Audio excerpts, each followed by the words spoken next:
All right, folks, we're live. Welcome to the Friday Night Strike. Basically, where I and whatever panelists that actually show up that I invited talk to the YouTube side, and we have a conversation. You type out a topic you want to talk about, we'll talk about it. Go back and forth. Remember to, if you want to get our attention, or my attention specifically, remember to do @NightStrike or send a super chat. That's the best way that I can recognize your attention. So, all right. With that, I want to welcome Nighthawk Medic for jumping in. Thank you. Glad to be here. Thanks for the invitation.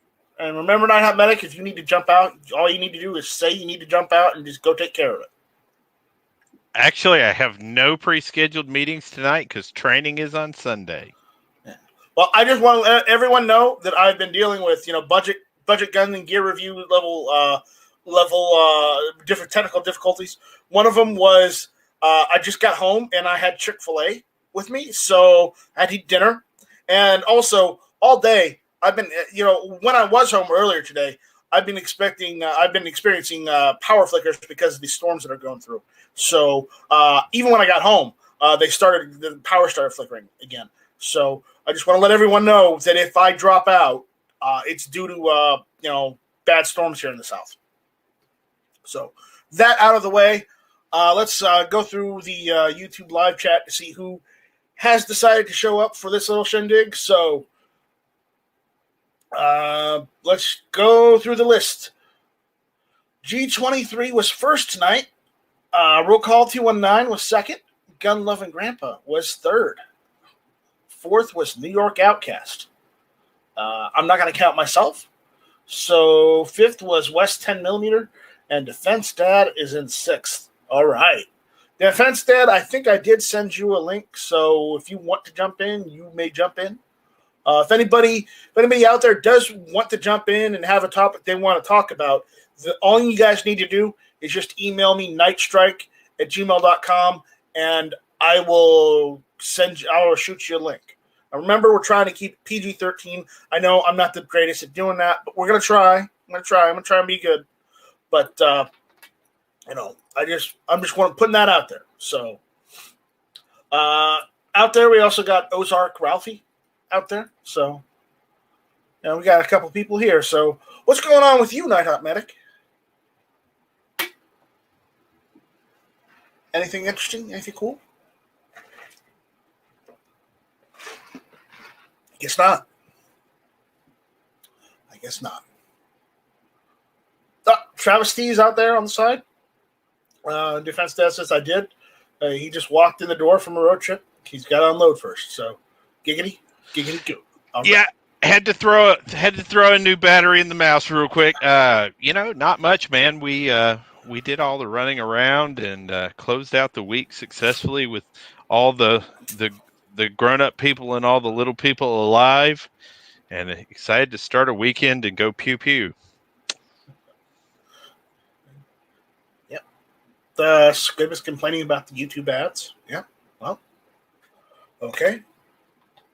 I'm going to tell you, if you never want another Joe Biden YouTube ad, I have a flawless way to fix it. It's called ad block. No, it's even better than that. I went to the Patriot Food website, and that's all YouTube shows me now. YouTube and Facebook, everything is about the Patriot Food Supply. Yeah. No more Biden. Yeah. I'm going to put something in the chat so you can read this. Not them, but you can read this because you'll understand.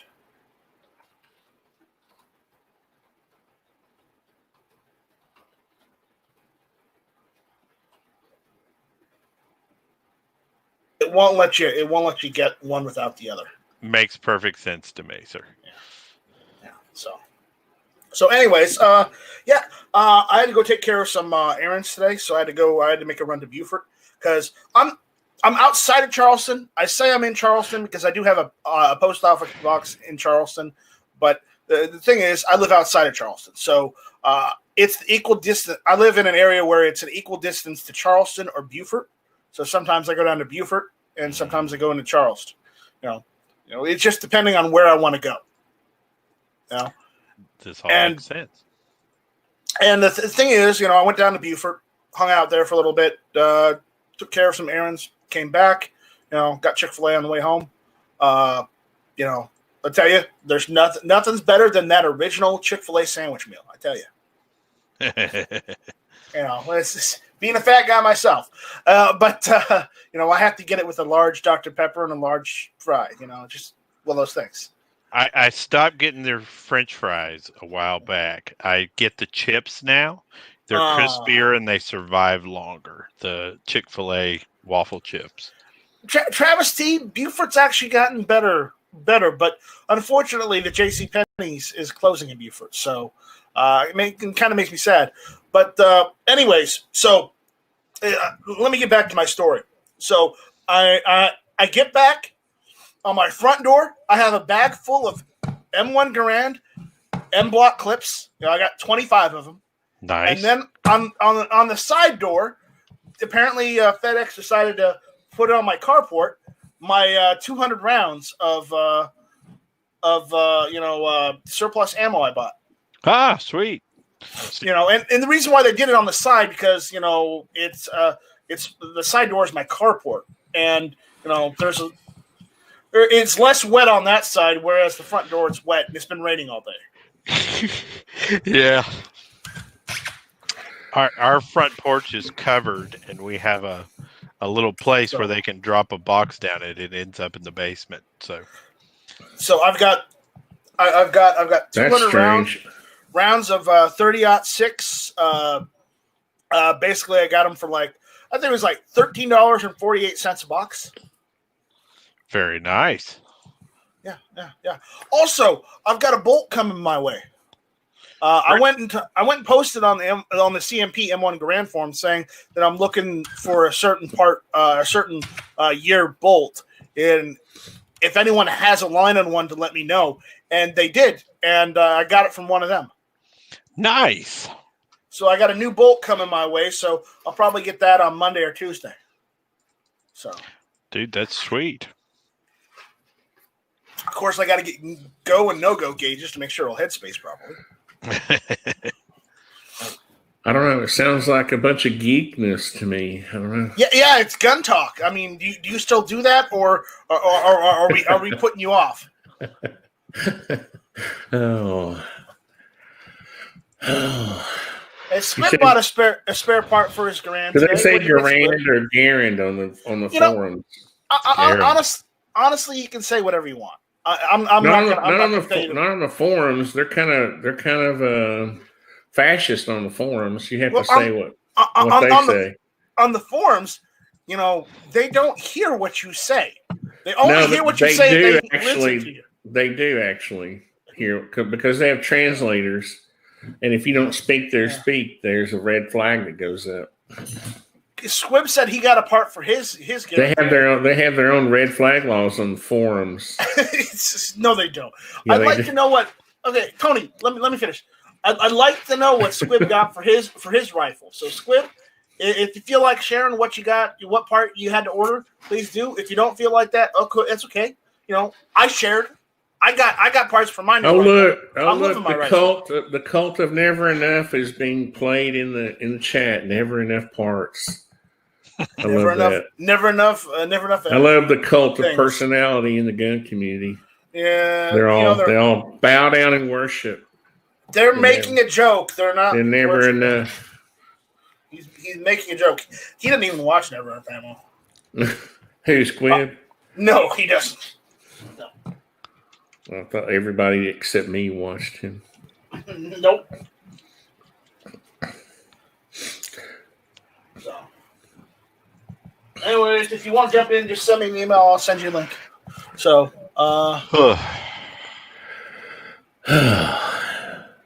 okay. Erstwhile is asking what was wrong with the bolt. I'll show you what was wrong with the bolt.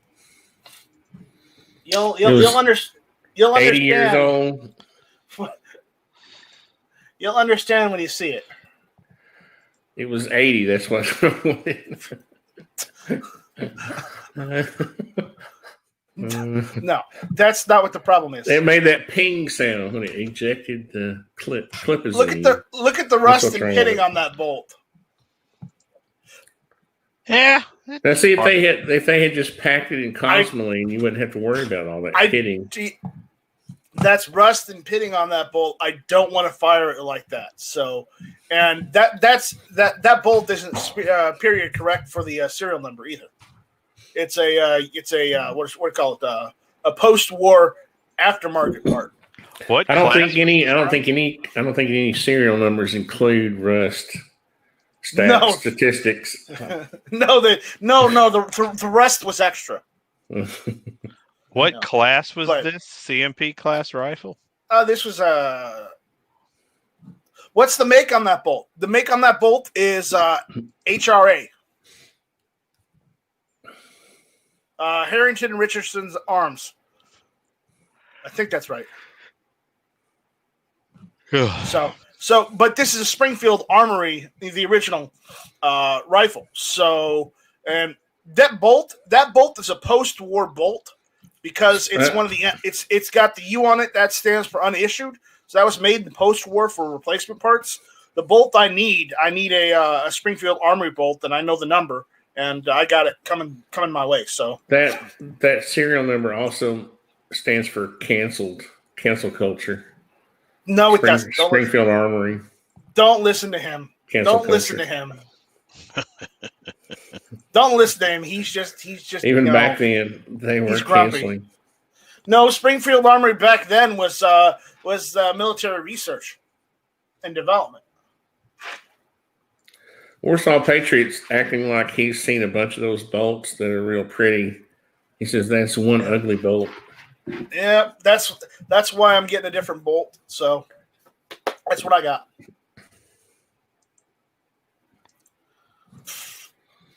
Oh, okay, Warsaw. That's fine. That's enough. Let's stop. Cutting you off. Travis T. The threats are worn off. Oh my God! There you go.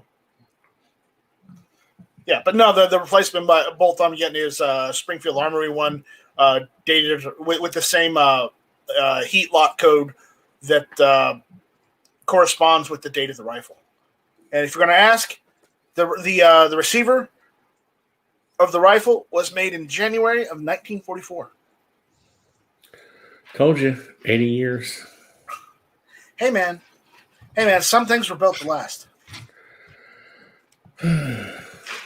They were, but they're still part of the cancel culture. No, they're not. You get out of here with that bullshit. What? Y'all haven't canceled Springfield Armory? I thought Springfield was one of the canceled. No. The original Springfield Armory, not the company. Forget the company. It gets confusing. You have to see if you don't cancel anything, you don't have to worry about keeping up with it. But it's hard to keep up with who's been canceled and who hasn't in the gun community. I don't know what you're talking about, guy that comments. You don't. Oh, guy in the comments. I don't know what you're talking about, guy in the comments. Warsaw Patriot says the Garand inspired the mighty Kalashnikov. I don't know. I don't think so. Oh, G23 says Tony is correct. Canceled. Exactly. There you go. See.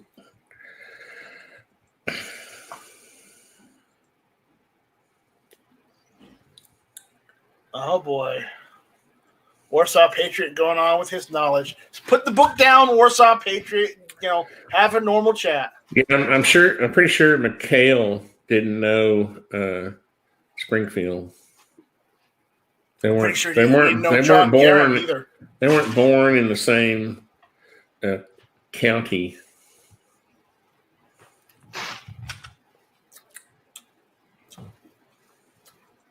No Calaveras 32 special, and my Garand probably is California compliant. It probably is on the roster list. Garand sounds like Gay Rand. I'm in trouble now. When did you go live? First Doug, when did you go live, and how did you get Not Strike on your show? Well, I came out of a meeting and I saw an email that said, "Hey, if you want to come on," so I thought maybe Not Strike was desperate, and so I joined. Wow, we won't talk about that on here because I never get a link unless he's desperate. That is not true. It's always true. Did I get a link on Thursday night? No, because you had your cancel culture committee on Thursday night. No, on Thursday night, I put the link out there in the chat. If you wanted to jump in, all you had to do was click on the link on the YouTube live chat. So the fact that I didn't send you an invite and you think I'm all inclusive. Well, guess what? I don't send invites out on Thursday. People click the link and jump in. And if they can't even do that, Tony, then maybe they shouldn't be on the internet, okay? I'm just saying. That sounds like a negative comment to me. Could be wrong. It's more of a literal comment than it is a negative. Liberal comment. Literal. Oh, Jesus. I was going to say, oh, my God. Liberal comment. No. If you want liberal comment is, I love anti-gun legislation in California. There's your liberal comment. Well, everybody in California loves that, right?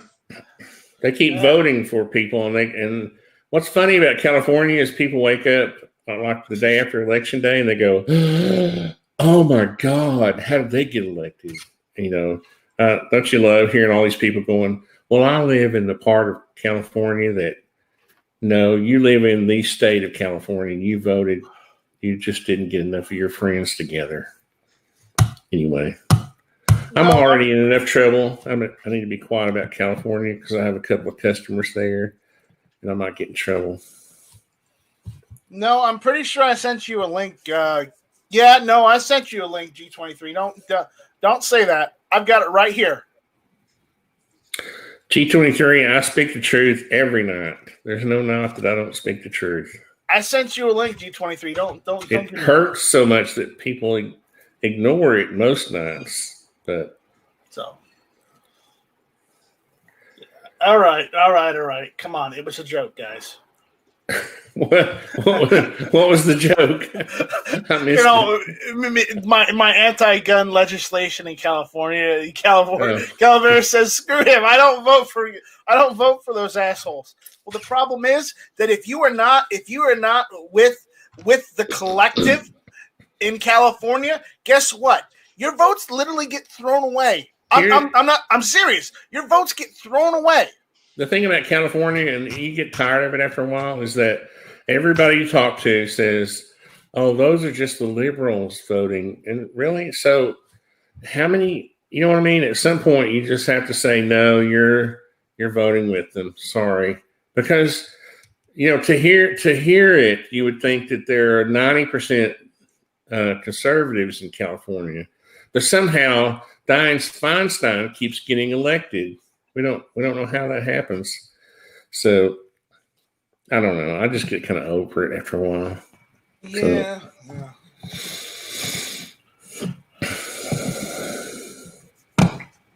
But Dianne Feinstein was getting in trouble here recently because the very progressive left was doubting whether she could create enough propaganda or not around the new SCOTUS pick, right? They were doubting whether she could sabotage, do enough counterintelligence against her. Well, I just want to know how they're going to get a rape charge on her.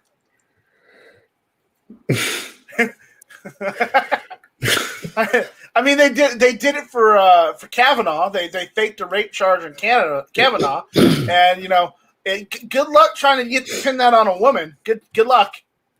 John Z at California Press Secretary Tony. I didn't know you were into that. What am I into?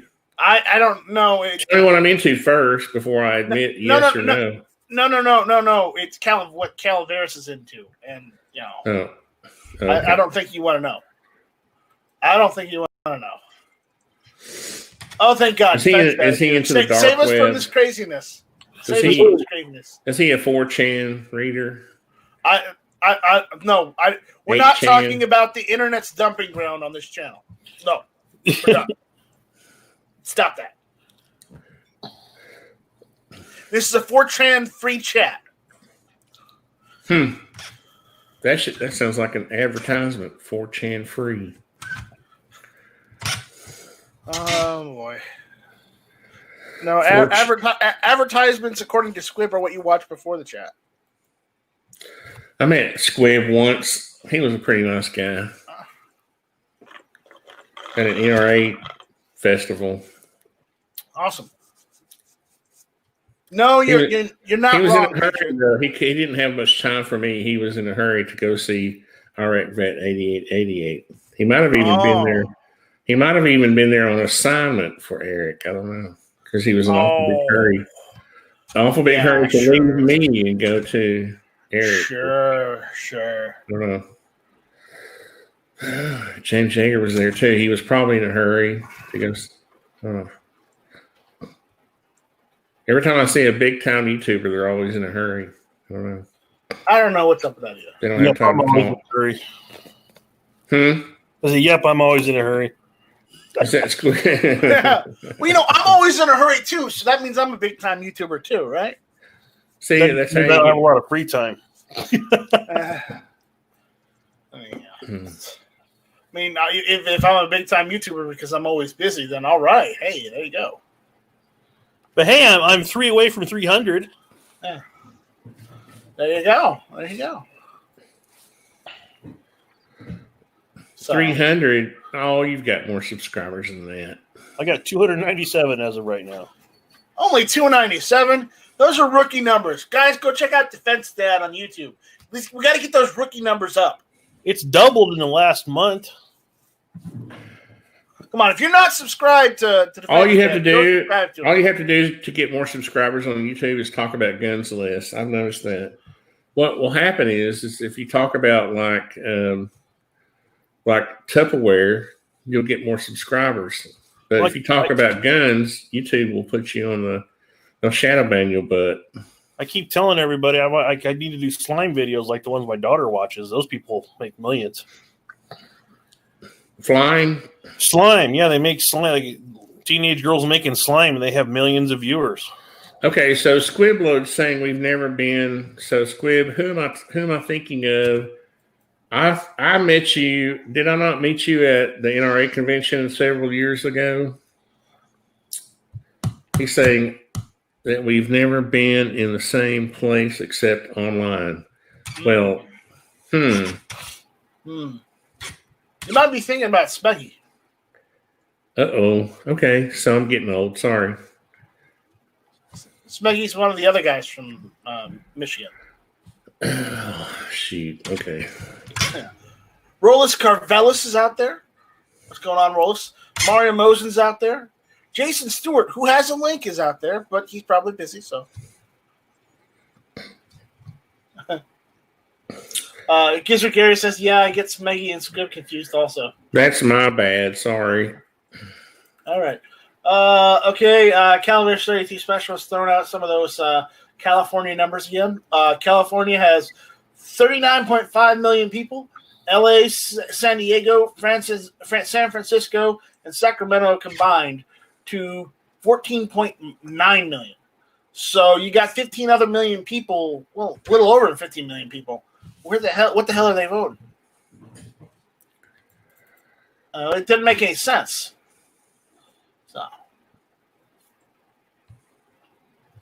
So is that true? Has anybody fact checked that? I'm just rolling with it. I don't know if it's true or not. I don't know. I'm just rolling with it. Because, I mean, I've been to San Francisco several times, and it is pretty, that does seem to be the capital of the.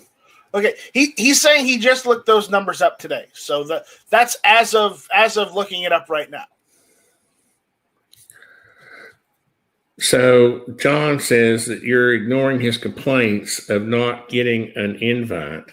Well, John needs to send me an email so I can. You have to be controversial to get an invite. I said at the beginning of the chat, and I've said since, if you want to jump in, send me an email and I will send you a link. I've already sent other links out. I don't want to keep sending them out. If you want to jump in, send me an email saying you want to jump in. Otherwise, there you go. I'm not posting the link out there on the side chat. I don't do that on Fridays. We do things differently. Okay, so Warsaw, Mario Moses says those numbers don't make sense either. Warsaw Patriot says that Night Strike, by the way, every time I keep hearing about NRA, I'm thinking of Wayne LaPierre as Jimmy Hoffa and how corrupt unions operated by the mafia. Wayne has the same mentality, stubborn, filthy rich, and corrupt. Yeah. Yeah, but look what the mafia got done and what the mob got done. They got a lot of stuff done. So I don't know. It's kind of funny in the gun community. It's like it depends on which way the wind's blowing.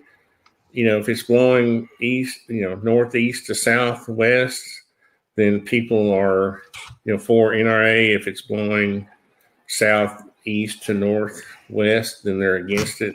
So, oh boy, dude, I don't know about anybody else, but it's Friday night, and I'm a little tired of hearing you have your period on chat. Jesus Christ, man, have a little fun. Who are you talking to? You. Everything is doom and gloom and lefty and righty. Nighthawk Medic. Jeez, man, chill out a little bit. You apparently don't understand humor. What you're producing is not humor. It is laying a turd on my Friday night. Come on, dude. Have a little fun. I'm always having fun. You just don't understand, humor. It's all humor. Everything I say has a bit of humor behind it. Come on now. What have I said that wasn't funny? I take it as sarcasm. It's not even close to being funny. It's not even remotely close. Tell me what it is. Tell me what I said. You have done nothing but rip on people, dude. Since you walked in here. Who did I walked in talking about other people? Oh, here's another guy. You walked in here's another liberal. Here's another gun-toting liberal telling me what I think. Who the hell are you, dude? What do you think? I've listened to you run crap. Let me guess. You're a Biden supporter, or maybe 10 minutes of you running your cocksucker about stuff that nobody else cares about, dude. Stop laying turds on chat and have some fun. I'm not your dude. How do you have fun? Besides, you have a nasty mouth too, by the way. Dude. Just chill out. Have a little fun. Don't rip into people constantly. What people am I ripping into? Number one. Who am I ripping into? You've walked in here, and from the beginning, you have done nothing but lay down garbage. What was the first person? You're a dumbass. What was the first person I ripped into? Nobody. The first person you did when you walked through the door was talk about how you had been blacklisted and other people were setting up perps on it. Huh? It's humor, dummy. Don't you understand that? It's humor. You don't understand humor. You're so serious because you're part of the gun community on YouTube. You can't see. Well, dude, are you not a part of the gun community? No, I'm not. Oh, you're not. You're not a part Mexico, whatever the fuck your name is. You're coming down here crapping on people, and you're not a part of. Who am I crapping on, Mr. NM? Are you Mr. NM? You don't even have. Do you have the balls to even tell people who you are? Who are you? I told you I was Nighthawk Medic. Nighthawk Medic. What does that mean? What that means? Okay, let me ask you this, Mr. Big Guy, big timer. Who are you going to vote for? Let's see. The upcoming election, Donald Trump. Oh, really? The upcoming election? Yeah, that's what we're talking about. Okay, so what's the problem? I'm voting for Donald Trump too. That's great, but dude, just chill, relax. Don't be so hard on people. What are you talking about? Chill. Let's see. You apparently haven't watched one of my videos where in every single video we have fun and we laugh and we tell jokes. We're not part of the gun community because everybody's so serious they argue about how to say Gayrand or Garand that they can't even shoot the damn rifle. I do find that a little bit ridiculous. Well, if it is such trauma to your psyche, maybe find people to hang out with that are less serious for you. It's incredible. That's the whole point. There is nobody that's less serious in the gun community. You do your little videos of your cleaning every little part, and you know exactly what part that is and where it lands on the little map on your little desktop cleaning mat. But you don't have any clue about how to treat people or what they're doing or what their lives are about or anything like that. You just know guns and that's it. Oh, and you're a bunch of damn gun nerds and you have no clue. Me, and I have no knowledge of anything else in the world but guns. Is that your prejudgment of me as a human being? No. Oh, excuse me. You said the word prejudgment. You came in here and prejudged me, and I had not a nasty word to say about you. I listened to you for 10 minutes crap on other people, man. Who am I crapping on? Well, so far you've labeled anybody who didn't agree with your perspective as a lefty. You've said everybody in the gun community was overly serious and didn't care about anything in the world but their guns and the cleaning videos they make of every little part of every gun. That's all true so far, so I haven't heard anything that's not true so far. So how is that true? How is everybody in the gun community fit in your exact little world, Tony? Thank you for it. See, that's funny. You see, now you're starting to understand the humor. No, actually, I just wanted to liven up the chat a little bit, Tony. I like what you're saying. Please continue. Yeah.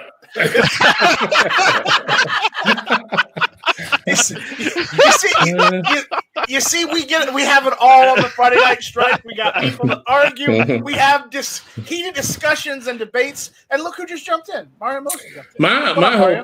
My whole point in life is that people are too serious and that they shouldn't take things, especially in the gun community is the worst on YouTube. Well, and we alienate people. We get people to the point where they don't want to come play with us because they have to study for 15 years and to learn what we know. You have people like James Yeager who create the Great Divide, right? Yeah. He is the one that actually created the difference between the gun culture and the gun community, right? And that's kind of what I'm poking fun at also. Yeah. Right. Oh, go ahead. Sorry. My bad. I'm just saying. Yeah. I think we need to be careful about. He wanted to say something. Go ahead, Moses. Go ahead. Mario, welcome. Go ahead. Let's hear your train of thought. What we have here is a failure to communicate. That's exactly what's going on in here. What's going on, my people? Well, I think we do it to ourselves more than anything. We tend to alienate and bully people within our own community to the point where they don't want to play. Yeah, I agree with you. You know what it is? We all want to know things. We all want to be smart, and we want to know things. So we all know a little bit about guns, and some people want to know more than other things about guns, and some people just don't care. We just like shooting them, right? Mm-hmm. If you'll notice in my videos, when I go to the range with my sons, I don't talk about how fast the 22 long rifle is traveling. When it's going 1,800 feet per second. We just shoot stuff and have fun. Exactly. It's a family affair. But it just, I don't know. It's hard to describe sometimes. Go ahead. The reason why we clash so much is that you got to understand we're a bunch of type A personalities, guys. Everybody that's in the gun community, in so many other communities, like I'm also part of the reloader community. And let's just face it, everybody is type A. They really are. What I don't like is that when somebody says, well, I don't like so-and-so, so you don't need to associate with them. I'm like, fuck you. I'm like, I can associate whoever the fuck I want to. Just because you don't like the motherfucker doesn't mean I don't have to like him, Well, and there's an old saying, and I think it's become more true these days, is that sometimes people forget what it's like to be punched in the mouth. And we've begun to live in a world of people that spend so much time in social media that they forgot what it's like to be punched in the mouth for saying stupid crap to each other. See, I just can't believe you guys made up already because I made popcorn. I thought this was good. Dude, that wasn't really a fight. Why would I start a fight when I agree with him? I was just falling asleep. We may have a difference of opinion. Yep. We do. But that doesn't mean we get to the point where we start calling each other racist or stupid shit like that. There you go. You know And that's it's funny. okay to have a difference of opinion. Yeah, everybody's got their own opinion. They're entitled to it. And, you know, I'm not, whether we believe their opinion is right or wrong, that's our problem. I mean, they're allowed to think and believe whatever the hell they want, whether it's right or wrong. Yep. Agree. So are we. So, it doesn't matter. Honestly, I don't mean to offend any of you guys on the panel, but again, I could give two shits if I hurt your feelings or I don't believe your opinions. Hey, man, I could care less, too. I'm in a good mood. Yep. I scored 800 rounds of 9mm today. Oh, shit, dude. Who did you kill? It's on everybody. Who did you murder and take it from their collection? So I nerded out, and I found a place in one of the big box stores that's 45 miles away was selling the samurai sword of all things for $20. I'm like, I got the day off. I'm just going to take a road trip because I always wanted one, right? Right. So I get there and I check out the ammo, and they're putting out 2 cases of 200 count boxes of 9mm limit 2. Holy crap. So I bought my 2 and I picked up my piece of crap nerd sword. And then I'm like, hell, I'm out of town. I went back in and I got 2 more, but 200 of it went to a friend already. And then the other 200 of it is going to a friend of mine who's really, really low. So technically, nice. I did a dick move. That he was like fucking American Ninja and shit. Have you taken off the handle? $20 for a katana sword, even if it's a pile of crap? I've always just wanted one to put up on the mantle. So what the hell? And then I scored ammo. You know how to tell whether the sword is original or not, or is actually made by a Japanese swordsman, right? You take off the handle. There's a little pin that holds the handle on. You take it off and you read and you look to see who the original maker is. Now, this is a big box store. They get one in at a time. They sell them for $19.99. So it's you never know. You might get one that was, made by Hiroto in 1819. That would be an amazing find. Mine was $1,800, and I swear that they make them and sell them for $100 now. So I don't know. I've just always wanted one, but I'm too cheap to spend too much money on it. I'm like, screw it. I want a road trip, so I just went and got it. And then I see. Between that and then I got 200 rounds of 7.62 last night, and I got some 30-30. It's been a good day. You sound like an episode of fucking American Pickers and Okay. what's another show that's like that? Yeah, that was too much for not I can't believe. No, I had a power flicker. No, for the first time since I can even remember, I had a day off that was unplanned. I didn't have my kid. It was a whole day I could just do whatever the hell I wanted to. I spent 2 hours getting a freaking oil change, but other than that, it was a good day. You must have gone to Valvoline. Huh? You must have went to Valvoline if it took 2 hours. No, it was freaking Walmart, but they do a 6-quart fully synthetic oil change for $50, and it usually costs me over $100 for my car. That's nice. I think it's about $200 to get my damn oil changed. The synthetic oil has gone crazy on. Yeah, so I get the blend F-150. So they got a blend that's like half price. It's half what the synthetic is. So yeah, if you have a Ford, you don't really need oil, so you get the cheap oil. See. Yeah, my car requires synthetic per the warranty. So, damn, high roller. No, it's a Chrysler 300. Dude. Excuse me, I need synthetic oil. Okay, I ain't bougie like that. Hello, got to have it. It's a Chrysler 300, man. It is not. It's not bougie. What? Are you serious? Yeah. And you gotta have synthetic oil on that thing. Yeah, furthermore, it's just required on that because a while back when that all changed because for a while there, Daimler-Benz owned Chrysler, and they switched a bunch of stuff on them. Okay. It's all made with walrus oil anyway. Synthetic, regular oil. It's all the same. You know, it probably costs them like cents on the dollar to make that crap. But they try to make it seem like it's, oh my God, it's the greatest thing ever, and you need that in your engine so it'll be high performing.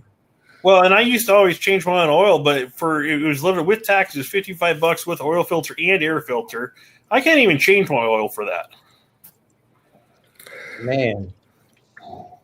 My problem is I always go twice as long as what they say. So, you know, when I went from 5,000 miles from regular oil to synthetic oil, they said 7,500. So now it's like 15,000 miles between oil changes. Yeah. I think get like 21,000 miles between oil changes or something. I go 10,000, but that's I grew up. Presses. Yeah. Gizzard Gary found 9mm at his local gun shop today. He got Fiocchi 115 grain full metal jacket, $26 a box. Limit one box. Oh, that's some $26 fine ammo. Mag somebody. You know, he said, I'm like, do I get a free handy with this? And I'm like, I don't think so. G23, I am not bougie, sir. I just, instead of getting a 25-year-old woman, I had a midlife crisis car. That's all, dude. Is bougie like bourgeois? What's the difference between bourgeois and bougie? I think it's the same thing, at least in my head. Somebody else could probably translate it. So, but yeah, your question for Gizzard Gary, was that a box of 50 or a box of 100? He said 50. Or, well, no, he didn't. He didn't, did he? Yeah, Gary, you're right. $52 a box for 200. That's not bad. I bought 2 boxes of 100 rounds of 45 today for $19.99 a box, but they were produced by a local ammunition manufacturer that I don't know much about. So Cheaper than dirt, got a good price. Yeah, fuck those guys, man.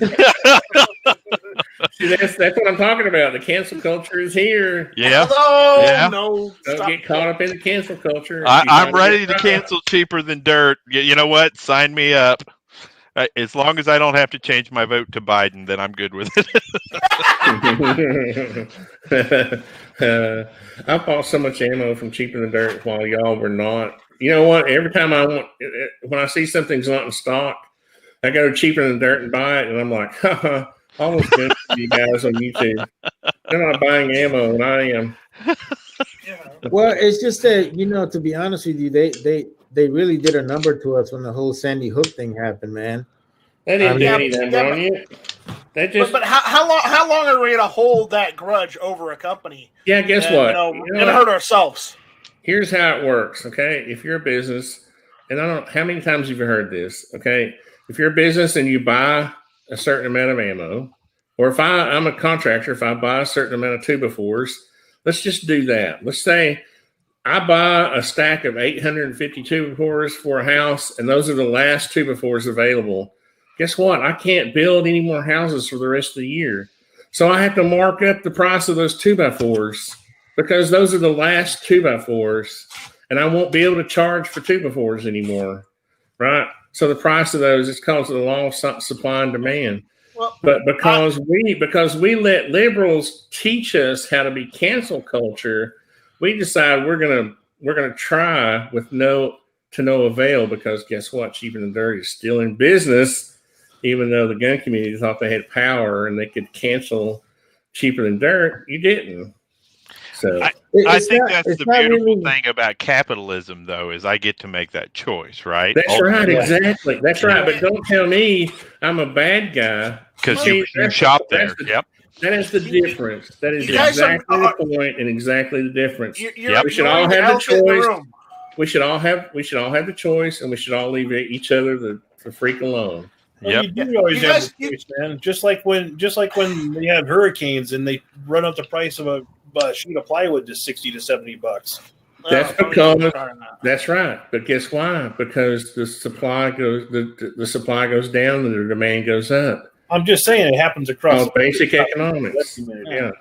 All right, so I do want to point the elephant in the room. Most anything Mario Mosen would buy off of Cheaper the Dirt has to go to an FFL anyways because he lives in California. How is that the elephant in the room? I make my own ammo. Fuck that noise. And Californians, because we live just here, California. Hear me out. Because you feel like we tolerate the left and all the stuff that's going on here. Well, I'm gonna be honest with you. There's a lot of influx of the left going into a lot of the states you guys are living in. We know. And they're coming from California. No. Hear me out. Is in Tennessee. Hear me out. Before you go in and start saying something. My biggest thing is that places where you never thought we would ever have any kind of gun legislation, like freaking Virginia, we're starting to see that stuff. And in reality, I think is that we have to fight it no matter where we live at. If I leave this state and I just follow their stupid laws or whatever and don't fight what I believe in, then these people are winning their freaking war. And my biggest thing is that what though? What's your name? I don't really know your name. What's your name? Mario, guess what though? You're still paying taxes. You know what? If you leave California, if everyone were to leave, there wouldn't be tax dollars to do anything with. Okay, so I understand that argument. We're here and we're fighting, but there are a lot of people who are leaving. Look at the effect that the wealthy conservatives have had on New York by just leaving New York and going to places like Florida and other states and Texas. You're no longer paying to have your freedom. That's right. That's a real. They're crying because their revenue has gone down because they don't have any rich people to. They have less rich people to tax. So yes, you can have an effect on California by leaving it. Yes, you can. Talk to Elon Musk and ask him. He's leaving too. Any of the other companies that are leaving California. So not everybody's in big support of this group, but Daily Wire's packing up and leaving. And if you talk to them, it's for a very similar reason. They're tired of paying to have their freedoms taken from them. And that's where that money goes. And dude, I left a liberal state to stop paying to have my freedoms taken away from me. Yeah. Mario, I give California a hard time, but I've lived in California before. And just FYI, my grandmother was from California. But I think you guys are under the assumption that everybody in California is liberal, and no, it's not. No, not we know. It's just the big cities along the coast. Absolutely. Well, I mean, LA, San Francisco.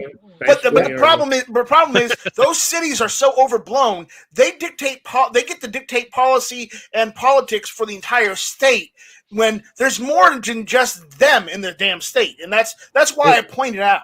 Right. No, it's no different than Washington. Exactly. That's another state that has the same problem that they do. I mean, everybody's on the west side. And the same problem with New York. New York City dictates policy for the entire state, even though, all those millions of people that live in New York City never leave the fucking city. Yeah, I'm willing to have New York Outcast in Tennessee just to get him out of New York City. That's how desperate it is. Please tell me Outcast is still in chat so I don't sound like a pig.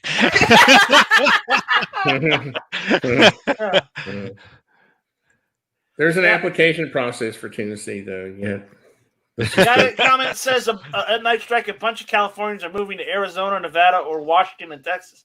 Yeah, that they're leaving California and going elsewhere because they voted.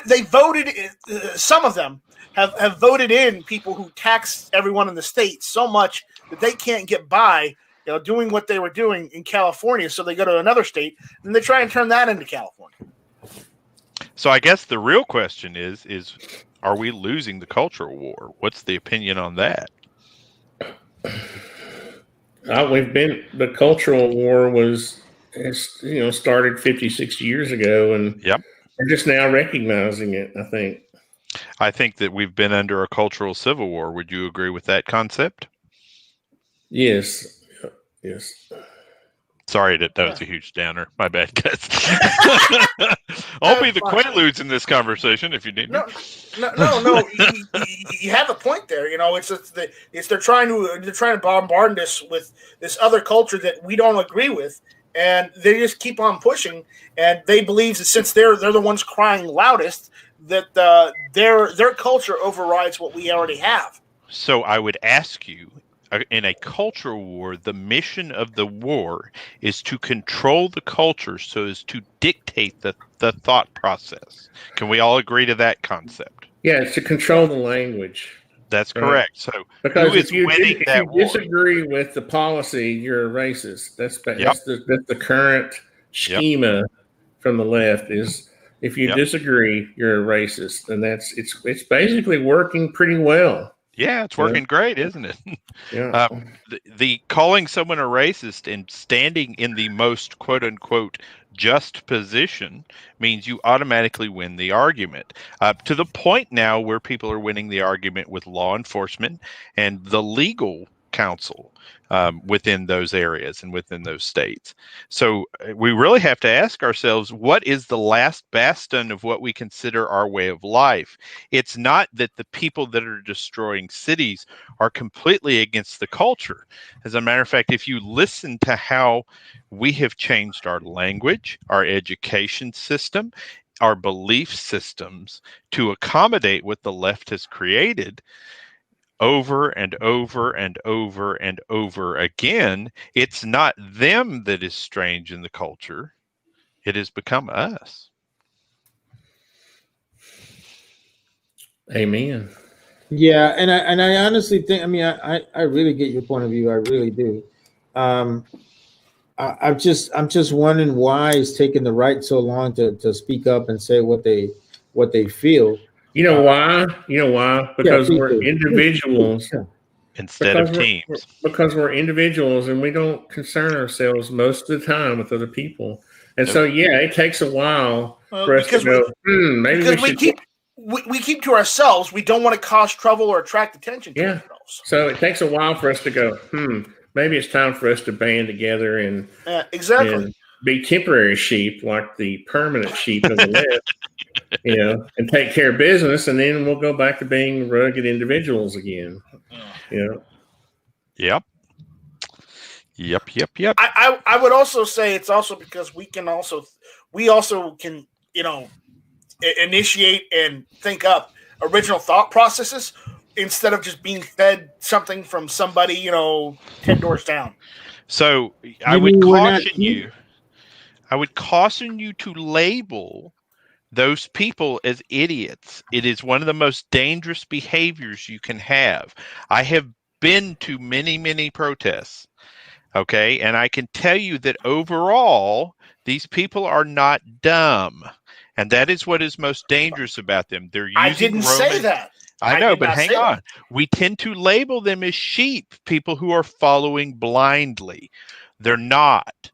They're not even remotely following. The organizers are intelligent and educated, but yes.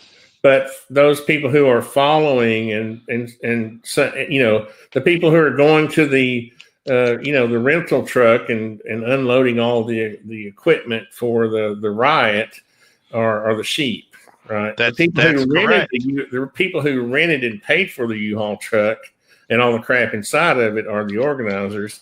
They're the ones sitting at home drinking, sipping martinis while their little soldiers, their sheep are out creating the riots and looting.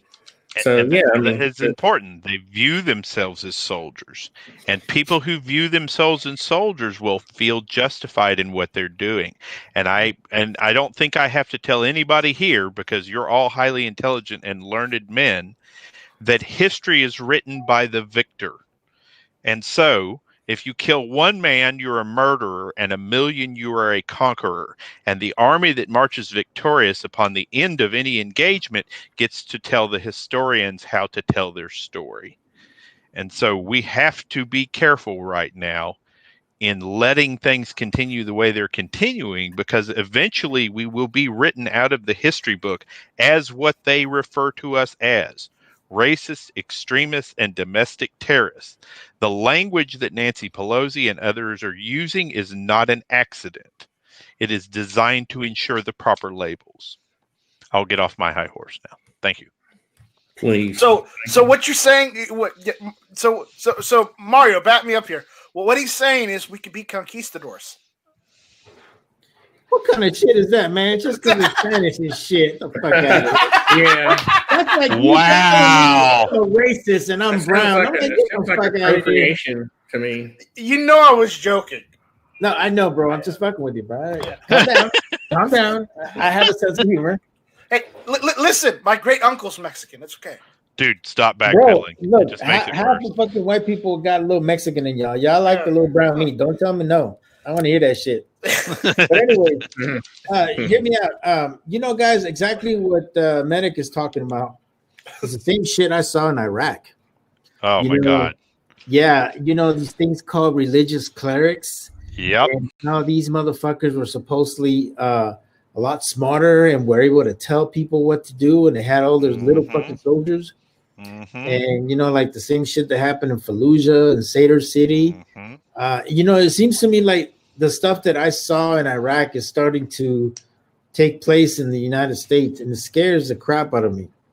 Well, dude, that's how ISIS ended up walking over that country. And I did, brother, as a former fellow veteran here, I think you and I can both agree that it was lackluster or leadership not paying attention to what was going on around us that ended up creating those vacancies, that ended up creating those extremist leaders. Exactly. And we both know that Iraq had a weak leadership, a weak government, because even towards the end of the day, on my last deployment back in 2009, these guys still depending on us for guidance and all kinds of stuff. And I'm thinking, like, wait a minute, you guys want to take over the country, then take over take over the country.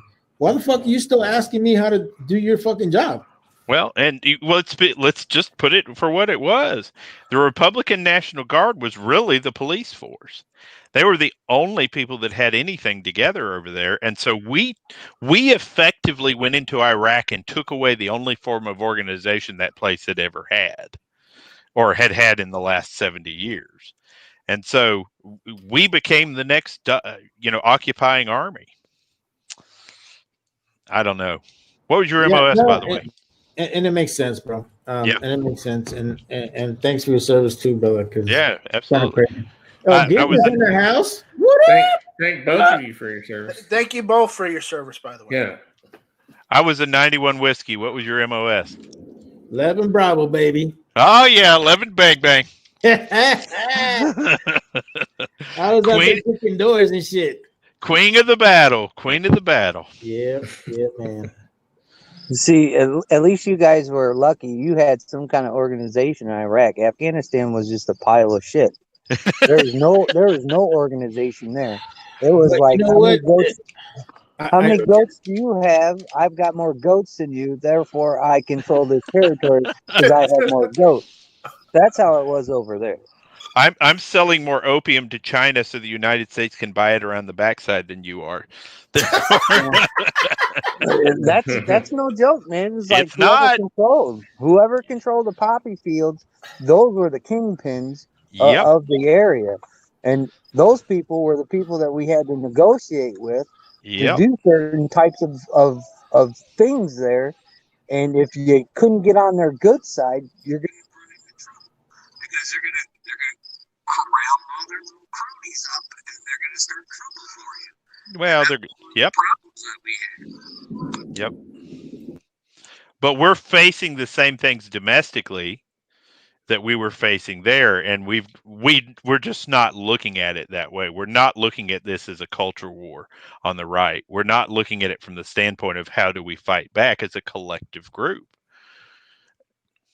Well, if you look at everything that goes on, I wouldn't compare it to where I've been, but I would compare it to the way things are organized. It's disorganized to a certain extent, but you know, the real question is who are the kingpins of the poppy fields here in America?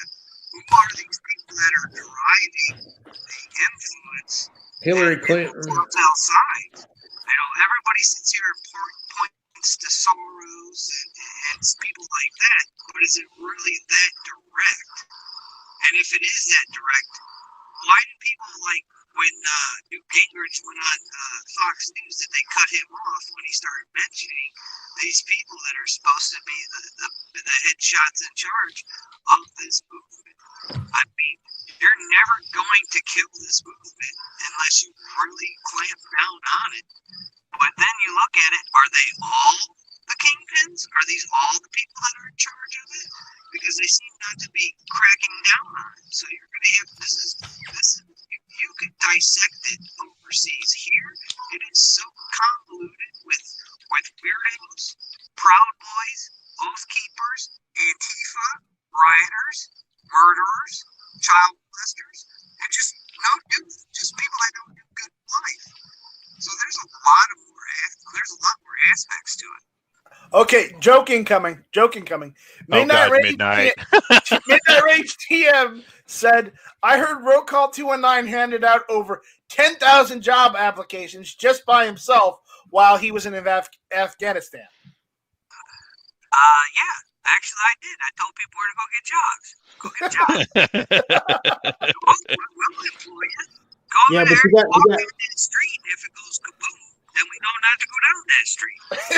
Oh gosh. Oh boy. So much truth. So much truth. Yeah, Roll Call, your mic's coming in and out. Can you jump out and jump back in? Yeah. Okay. So Gizzard Gary's out there saying you shouldn't talk about at Kingpin like that when he isn't here to defend himself. Yeah. Is that better or worse? Yeah, we got to leave it. Yes, that's more gooder. Yes, yeah. More gooder. Yes, it's much more gooder. It's much more gooder. Mm-hmm. Speaking of Bird, apparently, free range chicken has just jumped in. So what's going on, Gizzard? I was just curious as to what damn language you're speaking in this chat. First of all, I mean, is it English or is it from Espanol or what, man? I don't know, but if you're here now, I think it's part chicken. Yeah. So, how are all you cluckers anyway? Let's keep this food week for now. We're fucking clucking away, baby. That's what we're doing. I hear that shit. I can do this in your chat. I can't do this in my chat. This is the Friday Night Strike, so I'll let that go. Gary, you can do whatever you want to in your chat. Come on, man. Yeah, you can do whatever you want in your chat. But we're not supposed to stay here in a couple hours. Yeah, but both of my viewers would be upset if they heard me in here. Yeah. Well, both of them? You only have two? Both of them. Well, big spender right there. Yeah. Let's see. I'm sure you got more than two. No, I've got a good group of people. They are faithful no matter what kind of crap I vomit up on YouTube. They make me step my game up. Uh-oh. Guess what? Apparently I'm not subscribed to you, so let's fix that. Oh, thank you, buddy. Appreciate it. There you go. If you guys haven't checked him out, Nighthawk Medic shoots. Oh, He's got a channel. He's got totally a channel. Not the goal of that. Check him out. He's got some good gun videos. If you haven't subscribed to him, go ahead and do that. He jumps in every now and then. I will subscribe, but I got a question. Do you have any medic stuff in there? Any videos? No, I've never gotten a request for it, believe it or not. But if you're requesting, I'd be glad to. Hello, I'd like to request that, please. Yeah, absolutely. What are you interested in? We'll do the first video. I really would like to know how you prepare your IFAC, because everybody has their different way of doing it, and I always like to get different points of view. You know what I'm saying? So sure. If you can do that, I really appreciate it. Yeah, it'd be my pleasure. I'm going to tell you that one of my secret ingredients is tampons. Band-Aids. Hey. Tampons, Band-Aids too. But tampons, they're great for so many things. And when you have a trooper that's really complaining, they fix that problem too. So, but tampons are one of my favorite things. But yeah, I'll do the full rundown, man. That'd be my pleasure. I learned that trick. I got a buddy who was a medic in the Army. He told me to keep those in my range bag too. Nighthawk, can I make a request as well while you're at it? Could you do a video on proper usage of a tourniquet? Yeah, but I mean, I know there's a million out there, but I'm just trying to give you ideas, all right? Okay, thank you, brother. Yes, I would be glad to. I can tell you that there is a million pages of that. And I think most people should read up on tourniquet use and how it's really used by medical professionals, as opposed to how a lot of books are going to tell you to use it, because there's a big difference. By the way. And there are a lot of videos out there, and I'm not sure which ones are right or wrong. Option A is guarantee amputation. Option B is leave it up for an option. A surgeon? Yeah, another option. Yeah. It's good to get a lot of medics in here and they give up their knowledge. Because there's a lot of stuff that I've always liked that medics do. Everybody has their own kind of way of doing things. But as long as they get there, and that's the most important thing. So, good stuff. I tell people the way that you don't get your buddies dead is always the best way to be a medic. I find the medics hog the morphine, though. Selfish. They hoard the morphine. Well, don't hog all the morphine. Yeah, our saying was a bored medic is a happy medic. Yep. Bored. So I started out as a mechanic, right? There was nothing going on before 01 that we were always working in the motor pool. And then after that, it was everybody hit the road hard and fast, right? Every medic became a medic again.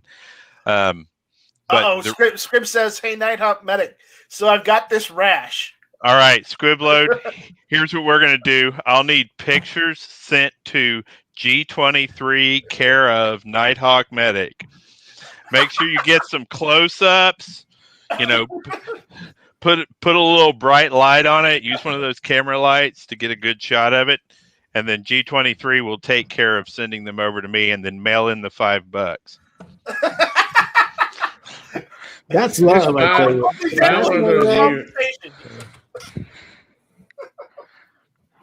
Find one of those UV lights you can put on. Yeah, really, really get that light up on it. Yeah. I wanted to ask you a question because there's always been this controversy with QuickCloth. What is your take on it? Is it actually okay, or is it too slow? So let me tell you a rule. Okay, and listen, this is my opinion. Okay, this is not official U.S. Army policy. This is not official American Red Cross policy. But let me tell you my opinion. There is almost no substitution for pressure. Almost none. And I think that those fancy bandages are neat and they're cool and they'll do wonders on some arterial and some venous bleeding. But at the end of the day, man, a GI bandage applied in the right place and with a crap ton of pressure is always available. And it's cheap and anyone can afford it. Bandage, right? I like that Army word, available. Yeah. Well, hey, motion, the fucking Army's won the drug. I broke my leg. Motion, the reason we all have ulcers. But that's the truth is I don't have any of that stuff in my gear. And I understand that it has a place and it's high speed, low drag and all of this stuff.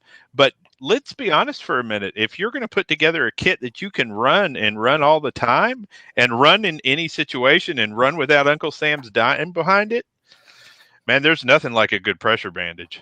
That is one of your best friends. Now, I got another question, and this is pertaining to bandages, like those pressure bandages. Now, there's an actual expiration date on these motherfuckers, right? Yeah.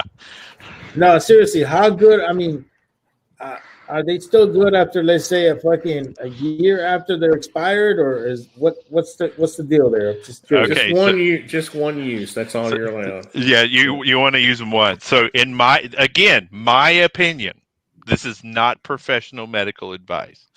My opinion. Well, I have to put that disclosure out there, right? Because somebody will play this crap back before a grand jury.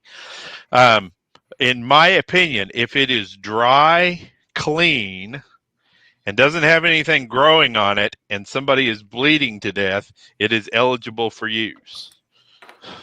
Did you say Garand jury? It was not a Garand jury, no. It might be a hung jury, but we haven't gotten there yet. Right, but from Night Strike, some people are horribly allergic to Neosporin.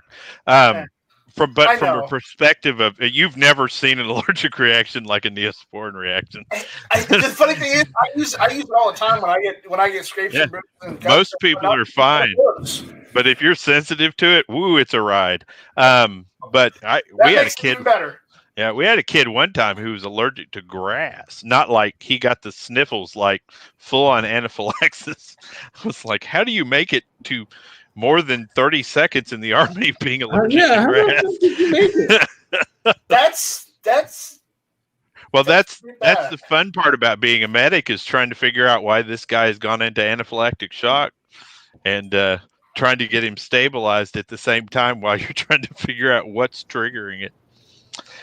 But anyway, yeah, for me, it clean, dry, doesn't smell funny, doesn't look funny, and one use. Let's face it, a lot of us are getting gear that is available, right? We may not have access to fresh med packs. I have 20 or so of those old green GI bandages that I have as a part of my kit. And somebody asked me why. I said, because it'll go on any part of a human being. And I can wrap it, and I can put pressure on it, and I can do everything else with it. But officially, per the manufacturer, per the Red Cross, per the American Medical Association, you should follow those as your advisements. Fuck, that's a lot of disclaimers, bro. Well, again, I'm no longer a medical professional. I also have to say, the views and opinions shared by our panelists here on the Night Strike 1 channel and the Friday Night Strike are not necessarily the views and opinions of Night Strike 1, the Night Strike 1 channel, or GunTube.org. Yeah. Everyone on the internet is a medical professional, okay? I just need to make that. No, oh my God, no. Well, realistically, you do have to have those disclaimers. My mom was a charge nurse in intensive care for 15 years. Especially these young she stopped doing it because they tried to tell her she had to carry her own malpractice insurance. So she stepped down and moved to a different department because it was getting too dangerous for her to be in her job, basically. I want to comment on something. Outcast. Allergies, as would be considered a classic allergy, is nearly entirely linked to proteins. And so most of those bandages, there are exceptions, do not have any type of a protein in it.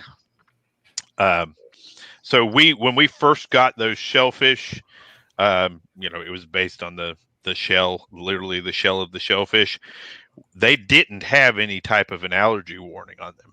I don't know if the newer ones do or not. And we were told that there was not an issue because there was 0 proteins in them. But again, follow the instructions. See, and I have to carry an EpiPen with me everywhere because I'm allergic to penicillin, and people may not know that. Yep.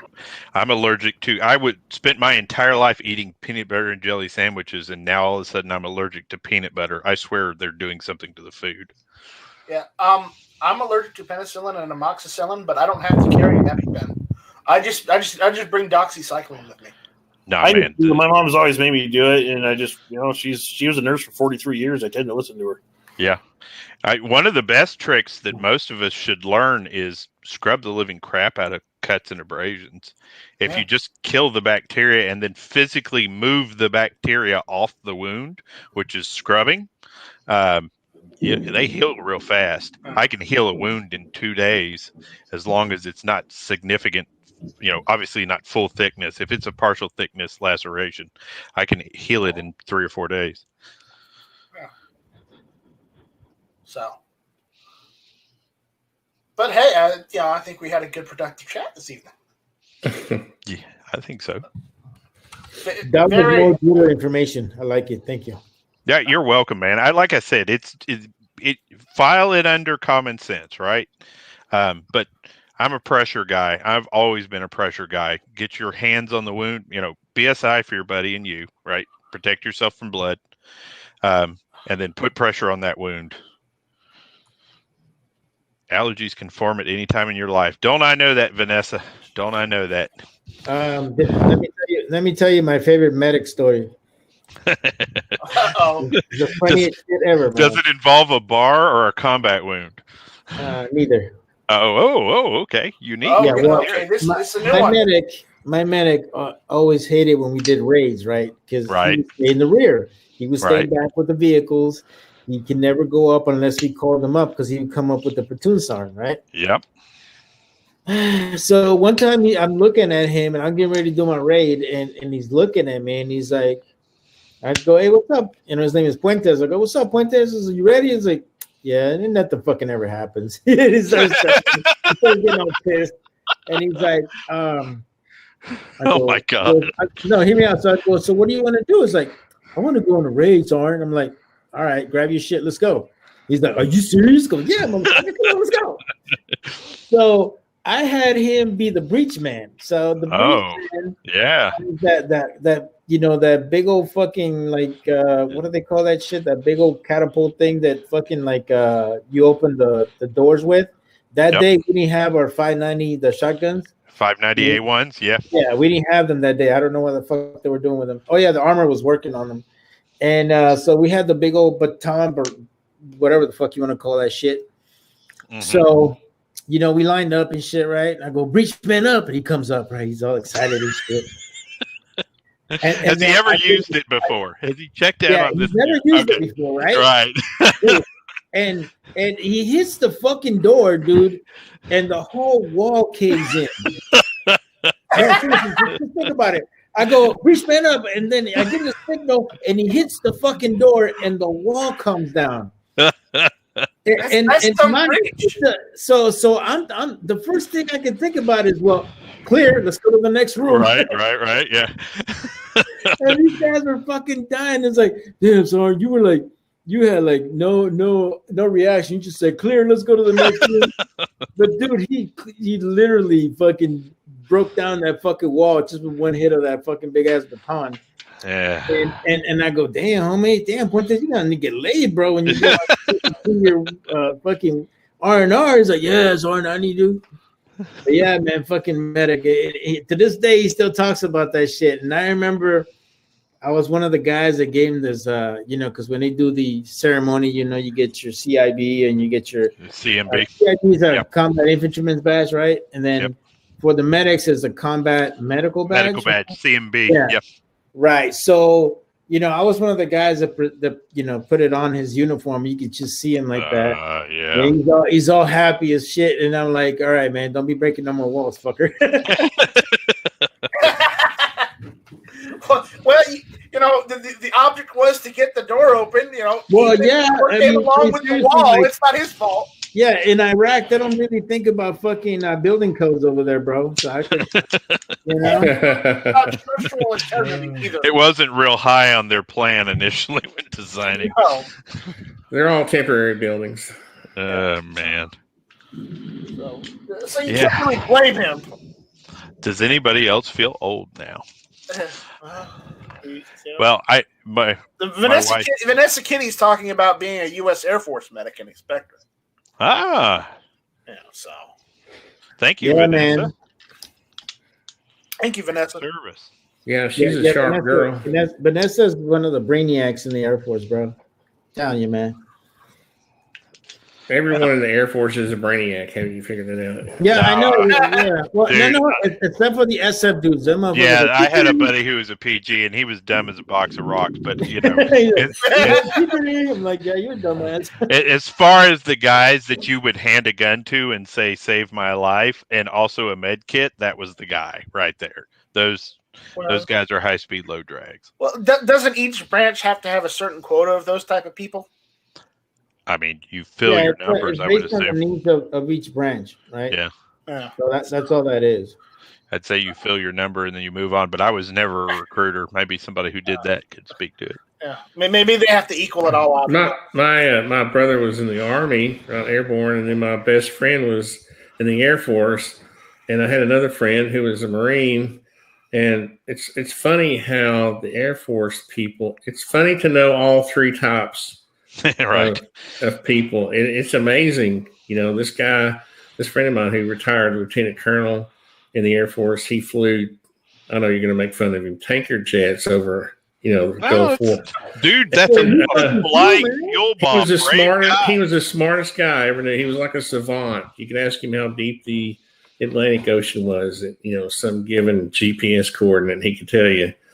But, it's kind of funny, the different personalities, Oh, yeah. And I've said the fastest way to shut me up is to have, I was just thinking about this, a couple of vets in the room telling war stories.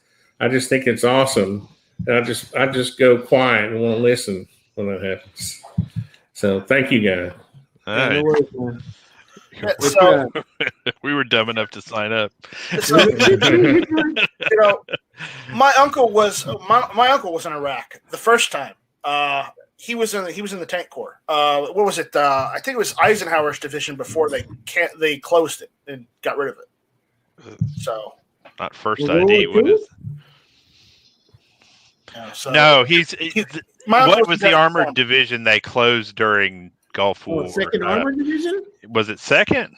Yeah, it was the one that was Eisenhower. Yeah, that we call that the Elvis Division. Yeah, yeah. Well, it would have been. They were the only ones that wore the patch by their heart. Heart, yeah. Yeah, they were the only ones that ever wore it, and we used to call them the Elvis Division. And we used to fuck with them all the time because I used to be in first cav. And like if you guys ever been when were you cav? What years? Oh, I was forever cav, bro. I was like 98 to 2004. I was at Hood in 04. I was up at TMC 14. Get the fuck out of here. No. Dude, I'm in fucking 212 cav, like running from the we were in the same place, dude. Man, what a small world, bro. It is. Yeah, I was running, or not. At the time, I was a buck sergeant. I wasn't really running it, but I was up at TMC 14 at that time. Man, they had all the honeys over there at the TMC too. I'm like, hey. Oh yeah. Being a medic was good stuff. Yeah. Vanessa Kitty says she visited Fort Hood. Yeah. But she also said in basic they wanted Vanessa to change careers to a B-52 bomber gunner, but that was the last class of tail gunners. Yeah, I was going to say that was a joke for a while there, was being a tail gunner on a B-52. I got a couple of buddies that were in the Air Force, and they used to joke about being a tail gunner on a B-52. Man, the great place. That's crazy. It is such a small world. And it makes me sad to know all the shit that's going on at Hood, bro. Because oh yeah. Well, we already knew that there was a lot of shady shit that happened in Hood, but never to a point where fucking soldiers' were being missing and losing their lives. That's fucking crazy, bro. What changed? We would have been out busting some. Honestly, I'm gonna be straight with you, man. I am a firm believer that organized crime is involved in Fort Hood. I'm sure. Yeah, I'm sure. Because Colleen is just fucking full of a bunch of shitheads that love to take advantage of fucking GIs, bro. Oh yeah. I would not be surprised once they started doing the investigation that there was like a lot of people in 3 Corps and people in different like divisions like First Cab and then the ACR that were involved in some shit. And I'm telling you, man, I think it's bigger than what most people know. And I'm sure it's pretty fucking sad because I love Fort Hood. I mean, it's a great fucking place, man. I had a good time there. Well, I mean, you can go hunting, you can ride horses, as long as you don't have any problem being tossed into a cactus because a rattlesnake comes by. I mean, I loved Hood. And I loved Sill. Both of those, that desert environment is beautiful. We had begun to see gang members come into the military. It kind of at the end of my service career, it became noticeable. You know what I mean? Yeah, and we saw that also with the Marine Corps. I don't know if you heard about all this stuff where Marines were pretty much giving up their uniforms and shit, and then a bunch of guys would come in with like fake fucking G rides and shit Yep. And these guys would just be all fucking like dressed in Marine Corps uniforms. And first of all, the Marines don't ever wear their uniforms outside of base. Nope. So that's a big fucking no right there, right? The only ones that do it is the Army and the Air Force, and the Navy does it as well. But the Marine Corps, they never do.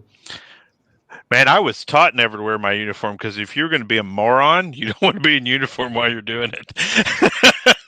Good call, buddy. I'm just saying, right? You're just another pogue with a high and tight if they don't know better. Hey, man, but that fucking high and tight gives you away like a motherfucker, bro. Yes, it does. Vanessa Kitty goes on to say her first actual PCS was finally to an actual Air Force base.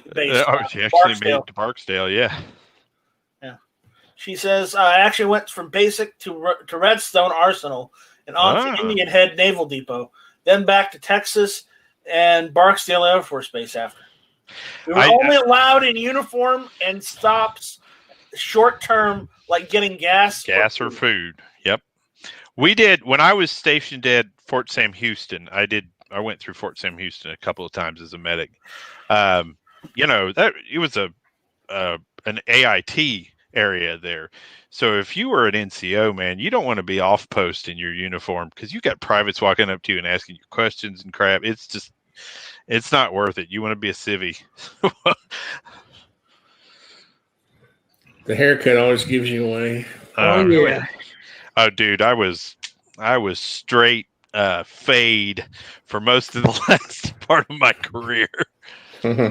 Either that or bald-headed convict. Aerodynamic haircut, because it's not that I'm bald because my hair still grows, but right. I remember like back in my first deployment back in 2003 in Iraq, it was so fucking horrible. Like my hair grew so bad, and you're not always taking showers because you're fucking doing missions all the time. So I just said, hey man, cut this shit out, and they cut it all out. And ever since then, man, I keep it aerodynamic, man. Yeah, you won't see me with my hair off or my hat off much, but I pretty much keep it about, the longest it gets is about half an inch. I keep it shaved down low.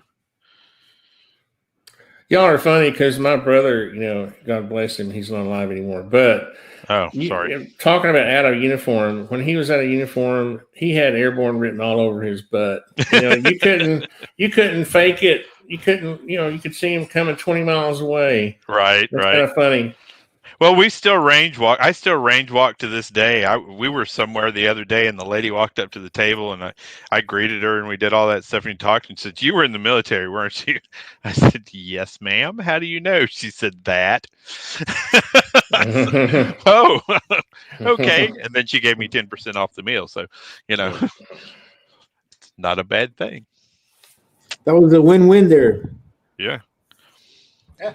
So, yeah, go ahead. Saying, when at Fort Sam Houston, I trained as a good inspector there with the Army folks. Food inspector. Food inspector, yes. She probably has, autocorrect on. That's probably what it is. And she was at Fort Sam Houston, spring of 1981. I was definitely not at Fort Sam Houston in spring of 1981, Kitty. Sorry. Hair back in the 80s, bro. Yeah. Woo-wee. I can just imagine all that Aquanet up in that motherfucking house. What's up? Oh, we had girls that had long hair, man, and somehow they got that under the field caps, and then later on the berets. It used to blow my mind. We had. I don't know how they can bun the shit out of all that hair. They get a little ass bun. You're like, okay, fuck it. And you'd think, it's going to be Pillsbury Doughboy, right, when they get it under their ball cap or their beret, but it wasn't. They did a good job with it. Good times, man. Yeah, but you know what? I didn't dealt with a lot of females, so for me, like when they were young, I felt weird. I'm like, what the fuck? Right. I wasn't used to them, because I always been in male units. Like when I first started, I started in tanks. And then afterwards, I went and became an infantryman. Like I went ass backwards on this shit. But you reclassed as an 11 bang bang. 11 bang bang, yeah. Because at that time, they were dropping the numbers of tank units. Oh, okay, yeah. they offered me different jobs, and I didn't want that shit. And the only thing that I liked that was close to what I used to do was 11 Bravo. So I said, hell yeah, I'm gonna do that 11 Bravo. And I pretty much did the same thing, man, because I was in a Bradley. Okay, and then I'm like right now, and my unit right now is a striker unit. So it's like, yeah. Are you reserve National Guard? Are you still AD? No, yeah, I'm AGR. Gotcha. I run a National Guard unit, which is kind of cool. After my third deployment, I was getting ready to get out, and I was burnt, man. Oh yeah. And my sergeant major comes up to me, and you know how they always give you the little stupid schmeal. Come on, man, you got to stay. Blah blah blah. Yeah. But this sergeant major was like really truthful about what he said, and he's like, "Look, man, I'm gonna find you a job. I know you want to be close to home. You know, at that time, my mom was having a lot of medical issues, and I wanted to be closer to home." And he said, "Look, I found you a gig in California." And I'm like, "How the hell did you do that?" And he explained to me what AGR is. And and he goes, "Look, man, you're still active duty. You're getting paid active duty. You're just going to work for the National Guard and do their operations and shit like that." And I was like, sold. And yeah, I did that my last 10 years, and it's been chill. I did one deployment with them as well. So it's a big difference from going from active duty to National Guard, but at the same time, the National Guard has completely changed from what it used to be. You know, back in the day, the National Guard used to be these big old nasty girls. Yep. Yeah, everybody used to call them the nasty girls because it seemed to me like all they did was go out and drink beer and fuck off in the field, and didn't do shit. But after, I would say, like right before, once Iraq hit, it's like there was a complete reorganization of the National Guard. And by the time I got there, it was to a point where these guys were actually going out and doing missions. And like middle towards my last deployment, we were like 55% of the force, the National Guard and reserves. What's a massive number? Afghanistan. Yeah, it's a huge number. Yeah. So and then it makes me like interested, like how people like sometimes they don't think that the National Guard is just as good as active component, because I mean a lot of these guys go from active component to National Guard, right? Yep. And they go and do like best ranger competitions, and like they're in the top 3 or top 4. They're like, how the fuck is that happening? Well, they're still Guard, PT. Like, they're doing PT. Yeah. Duty, man. Yeah. You know. Well, the German Armed Forces Sport Fitness and the when you're getting up into Soldier of the Year and NCO of the Year contest, those guys will get high. I've seen a few of them in DC for NCO of the Year contests. So I don't think your component necessarily dictates whether or not you're high speed load drag or not. And like I got a good buddy of mine, Ozark. His name is Ozark, and he's like, dude, the National Guard won like the pistol competition. I'm like, yeah. Like they won that shit all the time. I go, like, they even have a competition for tanks, like the best tank unit. The best tank unit in the Army has been a National Guard unit from Missouri. They beat the shit out of every Army tank unit in the rest of a regular Army. That's awesome. Yeah, and they don't stop and think about it. Our National Guard has gotten so much better to what it used to be now. So now it's a lot more respected. Like being here in California, I'm sure you guys heard about our National Guardsmen, the fly crew that went over and rescued like 200 fucking people in a CH-47 and took the school bus over and pulled them out of the lake. Yeah, pulled them out. And they all got fucking flying crosses, and all kinds of shit. I'm like, but those guys are just like the National Guard pilots have so much fucking experience because they have to not only deal with state issues, but also when they go and deployed. So they have just as much hours, and sometimes they have more hours than regular pilots do. And it's the same thing with the Air Guard. Like the Air Guard does a lot of, and I think a lot of people don't know what the Air Guard is, but the Air Guard is basically these F-15s and F-16s you guys see out there patrolling the skies, and nobody really knows who the fuck they are. But these guys get just as much hours as everybody else does, and it's kind of crazy that a lot of the isn't the Air Guard the National Guard version of the Air Force? Yes, it is. Yeah, it is.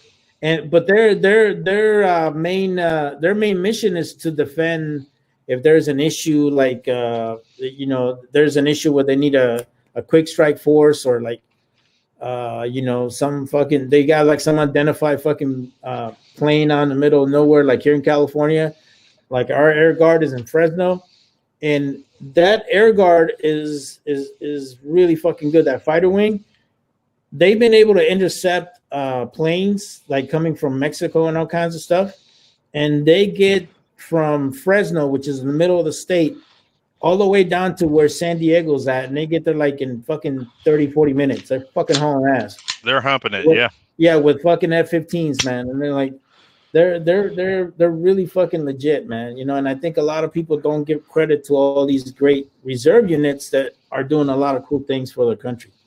I tell people all the time, I don't care how you choose to serve. If you choose to serve, you're going to have a level of respect from me. If you're a giant douchebag, I'm still going to refer to you as a giant douchebag. But in general, if your willingness to serve is there, I'm going to give you props for that.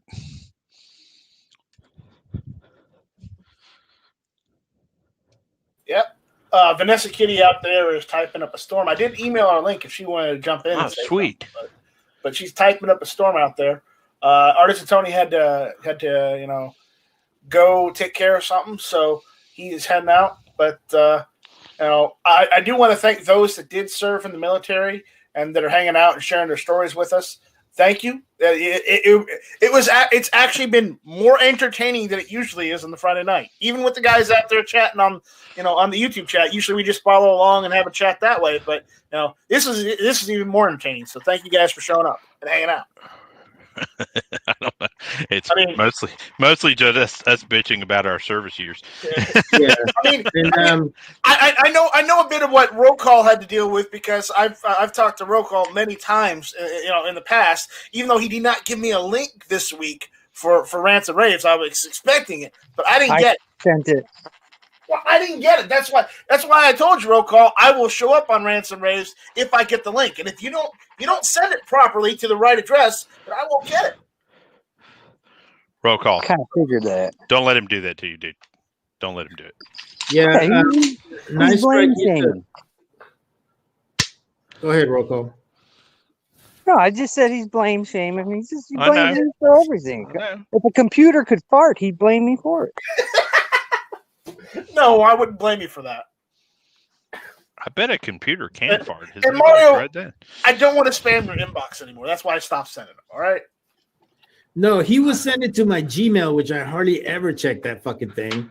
And then one time I went in there and I replied to go, "Hey man, I'm really sorry. I never really checked this." "Oh, it's okay, man. No problem. Sorry." Like that butthurt kind of like. Thanks for no. That's not how it was at all. That's how you read it. Okay, that's how you read it. That's how exactly it was. I was stop trying to put stuff on me when there was no other intent. Jesus fucking Christ. I was like, okay. Yeah. Hey, by the way, you don't want to get a bunch of fucking bets in here, man. No, bro. We will shred this. They will all gang up on you. Just fight now. Oh, yeah, we'll beat the shit out of you. And, here's my thing, too. We may talk a lot of shit about branches, but... Oh, no. It all goes away. Don't ever have a civilian talk shit about somebody in the military. It don't matter what branch it is. We will fuck you up. Like... Yeah. I saw this video. I mean, you guys, I don't know if you guys are subscribed to Angry Cops. I don't think so, no. If you are, you should. This motherfucker is hilarious. But you know what I mean.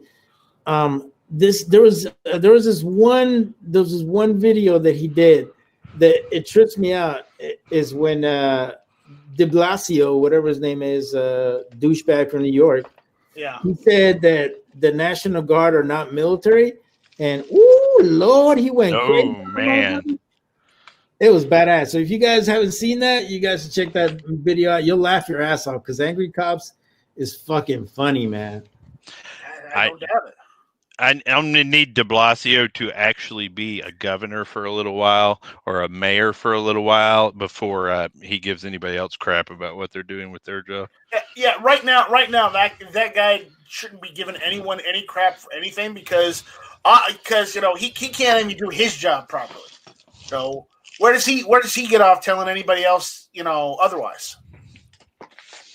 Yeah, I hear you. But it's funny, man. I that's the thing is that we may talk a lot of crap between each other, but yeah, don't have a civilian talk shit about somebody in the military. Oh, we'll go crazy on your ass. You'll have a shark attack of fucking instead of drill sergeants, you have a bunch of fucking veterans just chewing your fucking ear off. I'm struggling with that. Do you hear that they're pulling the shark attacks, don't dude? get me started, man. Yes. That bothered me because actually, you know what? Why don't you explain that, medic? So there's a concept in basic training in the Army, and I know it exists in the Marine Corps. I don't know about Air Force, and we call it the shark attack. So extreme behaviors need to be corrected very rapidly. And people who are demonstrating behaviors that will potentially be lethal to them or the training or the respect environment are instantly besieged upon by 3, 4, 5, 6, whatever number is available of cadre or drill sergeants or drill instructors in the Marine Corps. Hold up. Go ahead. I think you need to explain why certain behaviors need to be adjusted because some people might not understand why that I understand. But not everyone understands why a behavior may need to be adjusted. It's like a soap in a sock, man. Yeah, well, the behaviors that need to be adjusted, as I said, are the type of behaviors that damage the training, the teamwork, and the respect environment and would potentially get people killed. And so once they all lay into you at once, they'll be circling you, 5, 6 drill sergeants screaming at you at the top of your lungs, asking for compliance, asking for 6, 12, 13 different things, which very quickly smashes any sense of independence or resistance or smashes whatever horrible behavior may have been occurring. So the shark attack is kind of a famous element in the military. I got shark attacked once. I was marching to chow and the guy behind me stepped on the back of my boot. And it was one of those days that we'd been smoked 5 or 6 times already and I was in a bad mood. And by the second time he stepped on my boot, I lost my cool and I whirled around and I bloodied his nose. Well, I didn't even think about it. This kid goes from marching in formation to crying and wailing at the top of his lungs, and I got mobbed by drill sergeants who very quickly changed my attitude over the course of the next 3 hours. So the Army is removing the shark attack because it's adding a level of stress to the modern generation of recruit that they cannot handle. They can't deal with that, and they break down. So what you're saying is that they're pussies. Yes, that's exactly what I'm saying. Truth is that the shark attack, in my opinion, was one of the most effective ways of stomping a behavior that never needed to show its ugly face again. And I'm very sad to hear that they're letting it go. Well, so I got a question, and I've not been in the military, but what you just described, honestly, shouldn't they keep doing that to weed those people out? Because, they can't make their numbers. Yeah, but here you go. First of all, the drill sergeants in Fort Benning are going to be like, yeah, fuck that. I'm still. well, but that's. I think I was talking to a couple of veterans the other day about that very thing, and they were like, dude, you don't know what it's like to be in right now. PC culture is beginning to take over, and I've not had an opportunity to witness that myself. Right, I'm out old and crusty. Nobody will let me anywhere near a base anymore. But the reality of it is, if that is genuinely what has begun to happen, it's bigger than just the change in the culture. That threatens the very defense of our nation as we know it. To have that become an accepted process, which is to remove the instruction and violence of action in destroying resistance to the training and what is being programmed, then that is a really, really, really negative thing. Vanessa Kitty said they had a bunch of suicides. Well, that is a failure by your instructors, Vanessa. If they're not weeding people out who do not have the resistance to hack it, and they stay around long enough that they have time to decide to take their own lives, well, then your instructors have failed them because they did not weed them out. It's like people will often refer to Lee Ermey in Full Metal Jacket as, the model of a DI. Well, no, actually he was ate up because he allowed somebody like Private Pyle to stay in and not Section 8'd him out because he should not have stayed in the military. He was incapable of adapting to that way of life. That's exactly right, Squib. Amen, brother. But so the shark attack is being taken out, and that means that our armed forces are being dumbed down. To this day, go ahead. I have to make a comment here, and this is not in detriment because it plays into the whole suicide thing. If anybody doesn't understand what we're talking about, have you ever seen the movie? What was it? A Few Good Men. I haven't seen the movie A Few Good Men, but I hate Tom Cruise. No, but it's because they did a shark attack or a code red on an individual, and he couldn't handle it, and he committed suicide. Well, and that goes back, and I hate to be this way, and please understand that I am not in any way, shape, or form saying that people who commit suicide are automatically weak. But dude, if you can't hack it in the military, the way to get out is not to kill yourself. Okay? The way to get out is not to threaten to kill yourself. The way to get out is to have a serious conversation with a medical provider and a psychologist and get processed out that way. There were guys who I went through basic training with who tried to do crazy stuff. When we graduated basic training and went to AIT and we were in San Antonio and going out and eating pizza on the weekend and drinking beer and flirting with pretty girls, those guys were still at Fort Sill in basic training. Are you serious? Oh, dude, Fort Sam Houston. What kind of shit is that, man? The reason why you're medic. The reason why your medic was always a cool dude is because he had it made. Yeah, so I just needed to point that out because my grandfather and my uncle taught me all about the Army because my uncle was again he was I guess he was cavalry. That's what you call it because he was in a tank. Air cav. And my grandfather was Korean War supply. So, my grandfather's rules, my uncle married into the family. That's why. But again, my grandfather said if I joined the military, I had to join the Army and I had to go to supply. And I go, does supply even exist anymore in the Army? Oh, yeah. Bullets, this is a huge fucking thing. Yeah. You got to move troops. That was the rule in my family. And my cousin tried to be smart and said, no, I'm going to join the Navy. 4 weeks later, he came home because he had shin splints. Yeah. I'm like, what kind of bullshit is that? That's bullshit. You know what my drill son would tell me? Get your ass over there fucking run, bitch. Hurry up. PT, fatty. Let's go. Problem is, it's the Navy. Well, there are some medical things. People ask about that a lot, right? There are some medical things that I don't want people in the military with. If you have some problems, you're going to end up dead. Or you're going to end up, I'm going to have to drag you. We processed people out for sleepwalking. And somebody said to me, why would you process somebody out for sleepwalking? I said, well, you don't want somebody walking through the guard post and getting shot or triggering an alarm.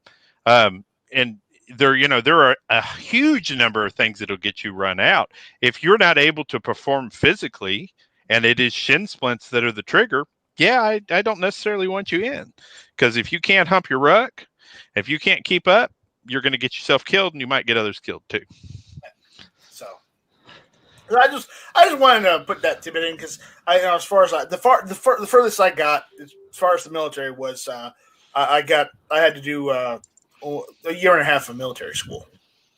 So that's as far as I got. Right. Now you think you're Trump and shit. Nope. Nope, not at all. I think nothing. When I went to MEPS, they had a real big problem with people with diabetes and seizures. Oh yeah, that was the two big things, man. Oh yeah.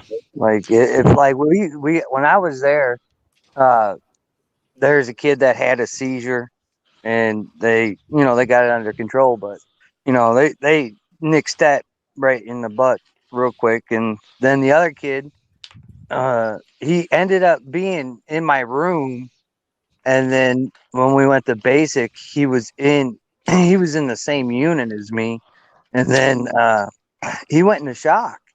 We didn't know why the fuck is he? What's wrong with him? You know what I'm saying? We didn't know what was wrong with him, and he had diabetes, and he was eating candy and shit, and that ended his career pretty quick.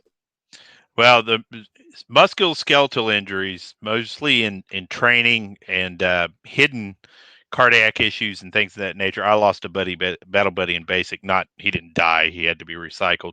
And then after they recycled him, they discovered that he had a congenital heart defect, and they let him go.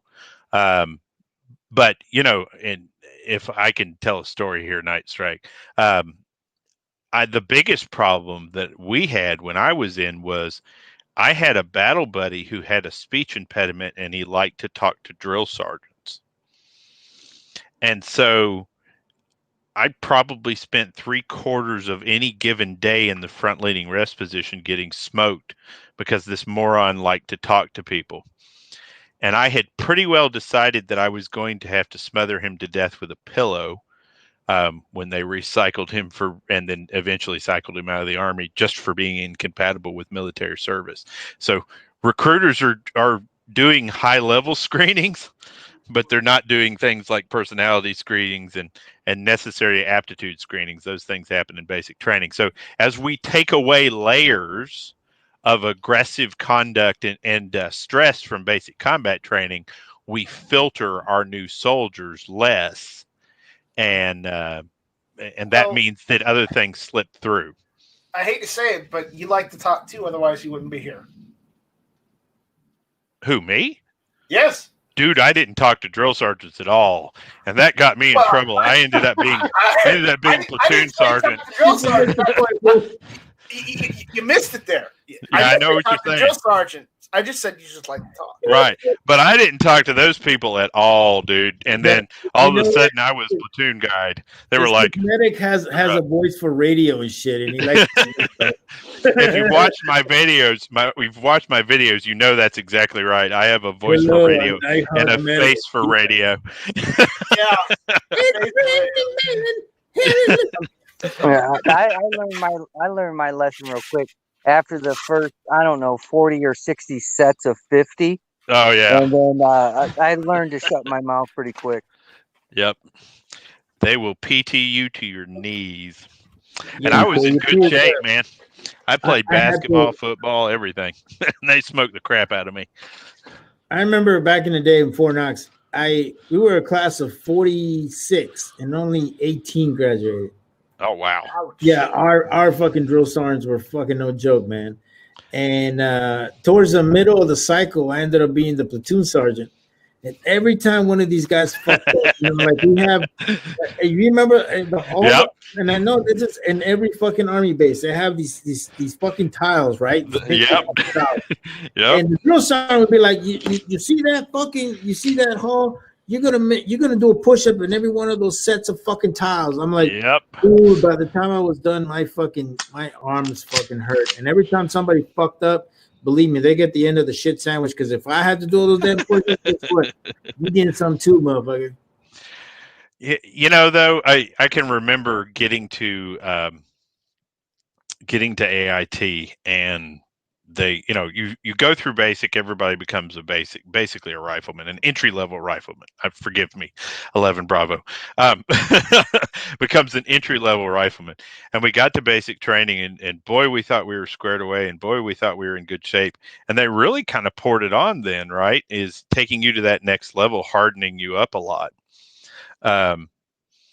And that was kind of my entry point for leadership. I got promoted to E4 there, and had more and more and more leadership roles. And because I was an older soldier, I was 24 when I hit AIT. I spent a lot of time talking to the prior service guys, and they really kind of helped me evolve into military leadership and to kind of understand, what things were going to be like beyond AIT and things of that nature. It was eye-opening, and it's funny how quickly you become hard to things like a drill sergeant saying, get down and push until you fall over. Okay. I would do 60 push-ups and then fall over,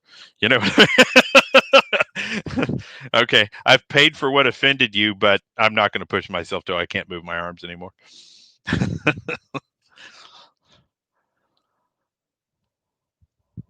All right. So again, thanks guys for jumping in, and I guess turning this Friday Night Strike into vet talk. Yep, my bad. It's fine. I don't mind. I love stories. So no, there's no problem with that. But again, I'm gonna call it because I want to take care of some things.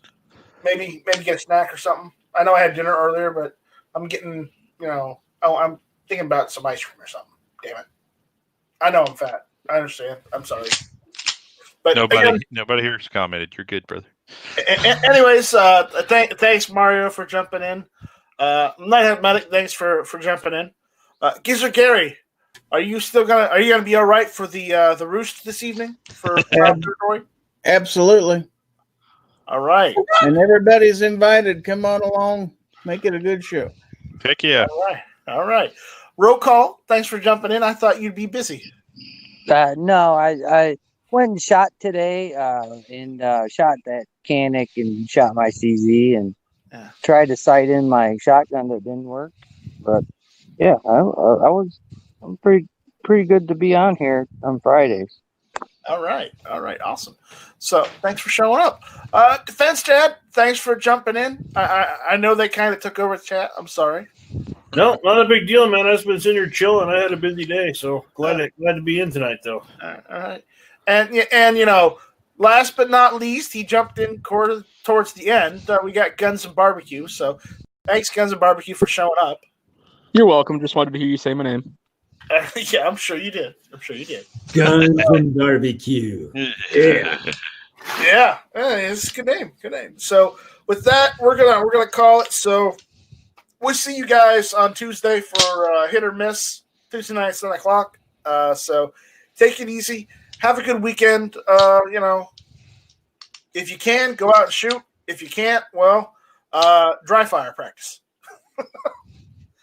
That's all I can say on that. So with that, we'll see you guys later. Take it easy. Give him the bird. Shot and lynched. And no, I won't say your old name, D23. Now, Him and his too.